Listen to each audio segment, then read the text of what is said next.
আসসালামু আলাইকুম। কেমন আছেন সবাই? আশা করি সবাই ভালো আছেন। আমিও ভালো আছি। তো আপনাদের সঙ্গে ছোট্ট একটা ঘটনা শেয়ার করার জন্য আসলাম। সেটি হচ্ছে মোবাইল আসলেই আমাদেরকে অন্ধ বানায় দিছে।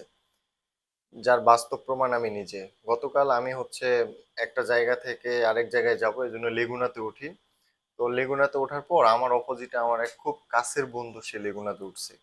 মোটামুটি ১ কিলোমিটার ১ কিলোমিটার বেশি রাস্তা আমি সেই লেগুনাতে করে আসলাম। কিন্তু সে একটা বার মানে তাকাইলো না যে গাড়িতে কে উঠছে কে গাড়ি কিন্তু কন্টিনিউ ১০০-২০০ মিটার পর পর গাড়ি অলরেডি এর মধ্যে ৩-৪ বার দাঁড়ায় গেছে।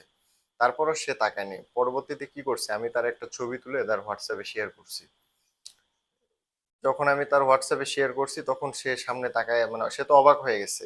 আমি কিন্তু তার হোয়াটসঅ্যাপে নকও করছি কেমন আছিস ভালো মানে চ্যাটিং করতেছি তারপরও ডানে বামে তাকায়নি। মোটামুটি যখন ছবিটা তার কাছে চলে যায় তখন সে সামনে তাকায় বলে বন্ধু তুই আমি তো খেয়াল করিনি। তো আসলে আহ, যার কথা বলতেছি সেও আমার ফ্রেন্ড লিস্টে আছে ভিডিওটা হয়তো বা সেও দেখবে তো মানে আহ, তার জায়গায় থাকলে আমিও এমনটাই করতাম। তো আসলে আমরা যখন বাইরে চলাফেরা করব আমাদের চোখ কান খুলে চলাফেরা করা উচিত। কিন্তু বর্তমানে আমরা মোবাইলকে কন্ট্রোল করতেছি না, উল্টা মোবাইল আমাদেরকে কন্ট্রোল করতেছে। যাই হোক, এই অবস্থা থেকে আমরা দূরে থাকবো। ভালো থাকবেন সবাই। আসসালামু আলাইকুম।